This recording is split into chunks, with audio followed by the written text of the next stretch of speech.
नमस्कार विद्यार्थी मित्रांनो,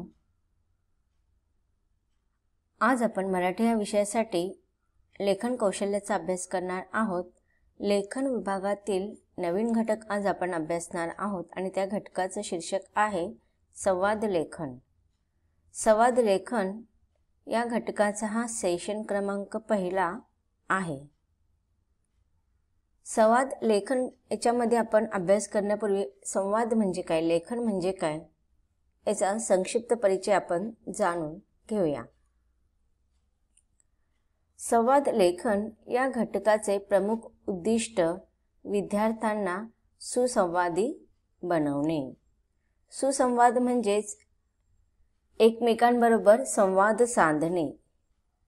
मग तो संवाद कशा प्रकारे साधता येतो? संवाद बोलताना, लिहिताना त्यामध्ये विद्यार्थ्यांचं व्यक्तिमत्व खुलून येतो। संवाद हा दोन व्यक्तींपेक्षा जास्त व्यक्तींमध्ये होऊ शकतो। म्हणजेच कमीत कमी 2 व्यक्तींमध्ये संवाद होतो। त्याचप्रमाणे एका वेळी आपण 2 किंवा 3 व्यक्तींचा संवाद सुद्धा आपण लिहू शकतो। पाठ्यक्रमामध्ये संवाद लेखन हा घटक ठेवण्यापाठीमागे एक विशिष्ट उद्देश किंवा विशिष्ट हेतू म्हणजेच की संवाद कौशल्य विद्यार्थ्यांमध्ये रुजू व्हावे, विद्यार्थी सुसंवादी बनावे। संवाद कौशल्य हा प्रभावी व्यक्तिमत्वाचा अपरिहार्य पैलू आहे। उत्कृष्ट संवाद साधणारी व्यक्ती त्यांच्या कार्यक्षेत्रात स्वतःचे असे वेगळेपण सिद्ध करते। विशिष्ट विषयावर व्यक्त केलेली मतांतरे, त्या विषयावरचे चिंतन व विषयानुरूप सुसंगत असे संभाषण म्हणजे संवाद होय। संवाद लेखन या घटकाचे प्रमुख उद्दिष्ट म्हणजेच विद्यार्थ्यांमध्ये संवाद कौशल्य निर्माण होणे। संवाद लेखन म्हणजे काय? जेव्हा 2 किंवा अधिक लोकांमधील संभाषण लिहिले जाते त्यास आपण संवाद लेखन असे म्हणतो। ज्यावेळेस 2 किंवा दोघांपेक्षा जास्त व्यक्ती एकमेकांमध्ये संभाषण करत असतात, ते बोलणे वेगळे, संभाषण करणे वेगळे आणि त्या संभाषणाचा लिखित स्वरूप लिहिणे याला आपण लिखित कार्य किंवा लेखन कार्य असे म्हणतो। म्हणजे जेव्हा 2 किंवा अधिक व्यक्तींमधील संभाषण, संवादाचं जेव्हा लिखित कार्य लिहिलं जातं तेव्हा आपण संवाद लेखन असे त्याला म्हणतो। संवाद लिहिणे ही देखील काल्पनिक असू शकते आणि संवाद जसे आहे तसे लिहिणे हे देखील काल्पनिकच असू शकते। आता संवादानुसार आपण पाहतो की संवादानुसार भाषा बदलत असते। मग आता ही भाषा कशी बदलते? उदाहरणार्थ, एखाद्या शिक्षकाची भाषा विद्यार्थ्यांपेक्षा अधिक संतुलित असते, अर्थपूर्ण असते। जेव्हा शिक्षकांचे संवाद असतील त्या भाषेमध्ये आपल्याला परिवर्तन पाहायला मिळतं, परंतु विद्यार्थ्यांमध्ये जेव्हा संवाद असतात त्यांची भाषा आपल्याला वेगळी पाहायला मिळते। विद्यार्थ्यांपेक्षा शिक्षकांची भाषा ही अत्यंत अर्थपूर्ण असते। त्याचप्रमाणे व्यक्तींमधील भाषांमधील संवादामधील भाषा सुद्धा वेगळी असू शकते। पोलीस अधिकाऱ्याची भाषा, गुन्हेगाराची भाषा यामध्ये बराच फरक असतो। त्याचप्रमाणे 2 मित्रांमधील संवादाची भाषा पण वेगळी असू शकते। स्त्रियांमधील संवादाची भाषा पण वेगळ्या प्रकारची असू शकते। 2 लोक जे एकमेकांचे शत्रू आहेत त्यांच्या संवादाची भाषा सुद्धा वेगळी असेल। म्हणूनच जेव्हा आपल्याला संवाद लेखन लिहायचे असेल त्यावेळेस आपल्याला त्या संवाद लेखन करताना लिंग, वय, कार्य आणि वर्णाची स्थिती या सर्वांची काळजी आपल्याला संवाद लेखनामध्ये घेता आली पाहिजे। आता संवाद लेखन कसे असावे आणि कसे नसावे हे आपण संक्षिप्त रूपामध्ये जाणून घेऊया। संवाद लेखन कसे असावे? संवाद कोणाकोणामध्ये सुरू आहे याची स्पष्ट कल्पना लेखनातून द्यायला हवी.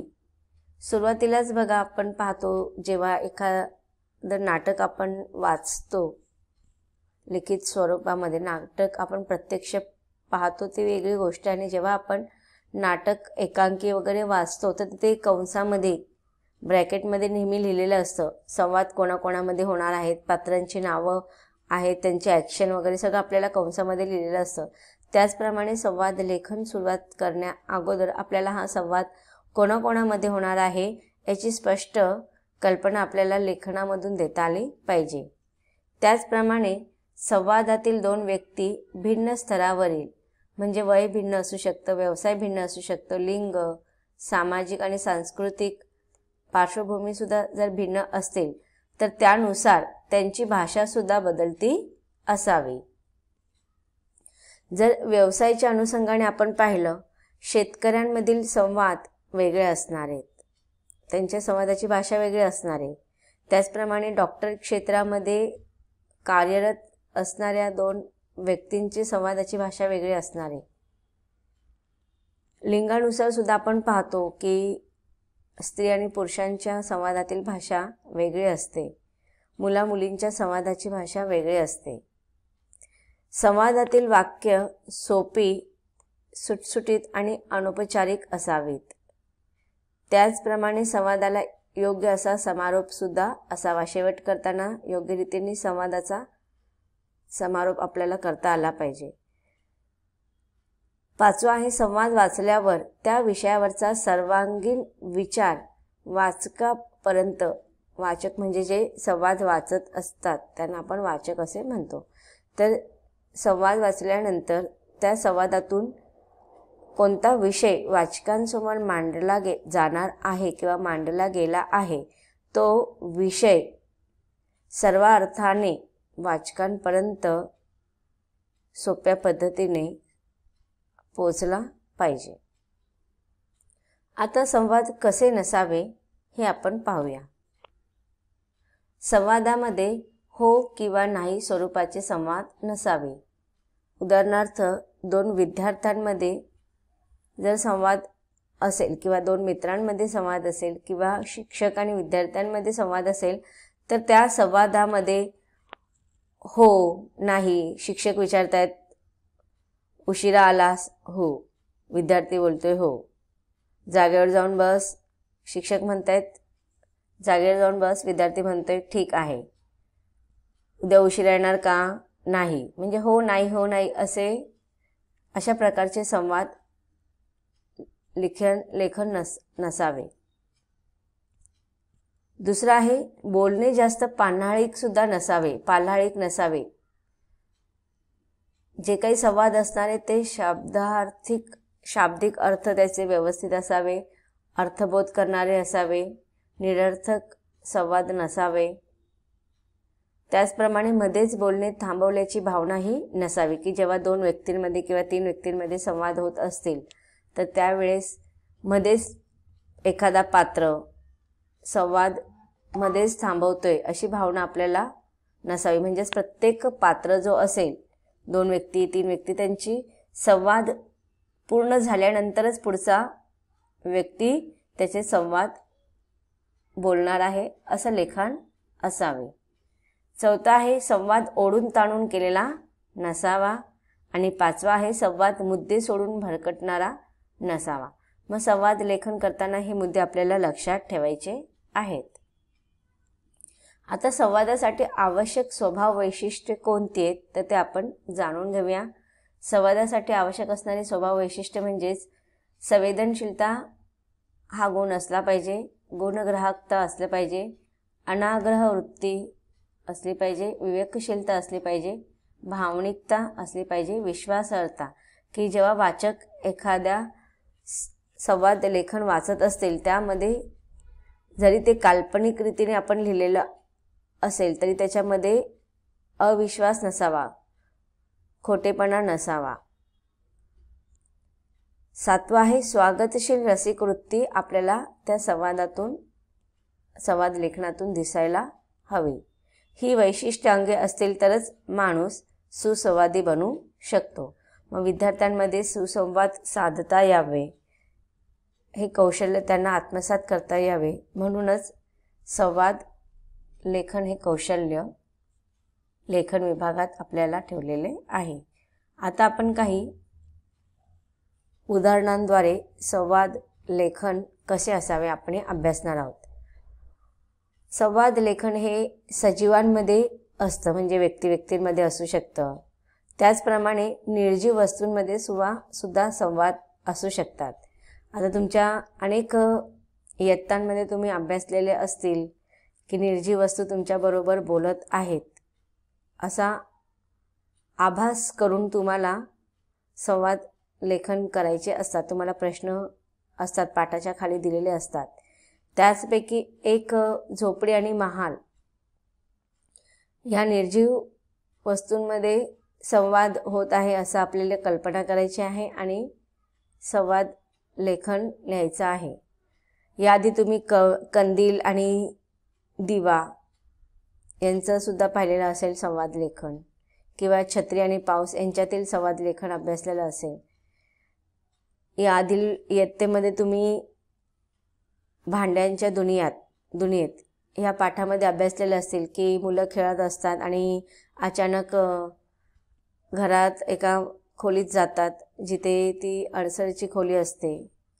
गावामध्ये अनेक अशा खोल्या असतात जिथे घरातील अनावश्यक वस्तू ठेवल्या जातात. तिथे मग त्या मुलांना जुन्या वस्तू दिसतात, जातं, खलबत्ता, अशा अनेक वस्तू आहेत, जुनी भांडी आहेत, घंगाळ वगैरे यांचा संवाद सुरू होतो. अशी काल्पनिक तो पाठ आहे. त्या पद्धतीनेच आपल्याला निर्जीव वस्तूंमध्ये कसा संवाद होऊ शकतो अशी कल्पना करून आपल्याला संवाद लेखन करायचं आहे. तर इथे बघा, झोपडी व महाल यांच्यातील संवादाची कल्पना करून संवाद लेखन करा. तर आपण आता इथे कल्पनेने आपण काही संवाद तुम्ही तुमच्या आवडीनुसार कल्पनेनुसार संवाद लेखन करू शकतात. आता इथे आपण झोपडी आणि महालचे संवाद पाहूया. झोपडी: तू किती मोठी आणि मी लहान. महाल: हो ग, खरं आहे तुझं, पण बघ ना, मी फक्त आकारानेच मोठा आहे. तुझ्यात राहणारी माणसं मनाने मोठी आहेत, किती आनंदी जीवन जगतात ते. झोपडी: तुझे म्हणणे खरंच बरोबर आहे. महाल: नुसता वरवरचा दिखाऊपणा काय कामाचा. झोपडी: हो, माझ्या घरी येण्यास कुणालाही अटकाव नसतो. अटकाव असणे म्हणजे कोणीही, आता तुम्हाला माहिती आहे हा संवाद वाचताना तुम्हाला लक्षात आलं असेल की इयत्ता 9वीमध्ये या झोपडीत माझ्या ही कविता आहे आणि ह्या कवितेला अनुषंगानेच तुम्हाला झोपडी आणि महालची तुम्ही कल्पना करून संवाद लिहू शकतात. झोपडीमध्ये कसं कोणालाही येण्या जाण्यापासून बंदी नसते, कोणीही झोपडीमध्ये तत्काळ जाऊ शकतं. परंतु महालामध्ये जर आपल्याला जायचं असेल तर आपल्याला अनेक अडचणींना सामने करावे लागतात. आपण असं अचानक महालामध्ये जाऊ शकत नाही.